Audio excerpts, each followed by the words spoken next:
Sir, આજે press કોન્ફરન્સનું આયોજન કર્યું છે ખાસ ગુનેગારો ઝડપાય શું?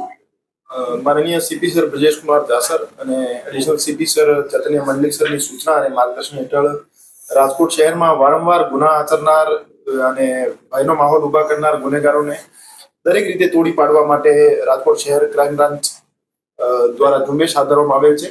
આ ઝુંબેશના ભાગરૂપે એસીપી શ્રી ભરત બસિયા સાહેબ, પીઆઈ શ્રી મેહુલ ગોંડિયા સાહેબ, પીઆઈ શ્રી મનોજ દામોદ સાહેબ અને પીઆઈ શ્રી ચિરાગ જાદવ સાહેબની ટીમ દ્વારા શહેર વિસ્તારના બી ડિવિઝન એરિયામાં ઇબલા ગેંગ નામની ટોળકી જેના વિરુદ્ધ 89 જેટલા ગુના દાખલ થયેલા છે.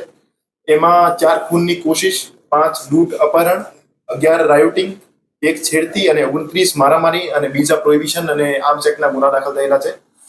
આ આરોપીઓ પૈકી ગેંગ લીડર ઇબ્રાહિમ ઉર્ફે ઇબલો જે છે અને એક જાવેદ ઉર્ફે જવલો, એ બંને આરોપી જેલમાં છે હાલમાં. અને આ સિવાયના 4 આરોપીઓ સલીમ ઉર્ફે સલિયો, મહેબૂબ ઉર્ફે મેબલો, અશરફ અને લખન હાલ ક્રાઇમ બ્રાન્ચના શકંજામાં છે. આ ગુનેગારો નિર્દોષ જનતા સાથે જે રીતનો વર્તન કરતા હોય છે, આવો જ કડક વર્તન અમે આ ગુનેગારો સાથે કરવા માટે પ્રતિબદ્ધ છીએ. રાજકોટ શહેરમાંથી ગુનેગારોને સાફ કરવાની આ ઝુંબેશ આવનાર સમયમાં આક્રમક રીતે ચલાવવામાં આવશે અને આવનાર અમુક દિવસોમાં બીજી 3 ગેંગ વિરુદ્ધ જીસીટીઓસીની કાર્યવાહી કરવામાં આવશે. સર, મુખ્ય ક્યાં ગુના આચરવામાં આવ્યા?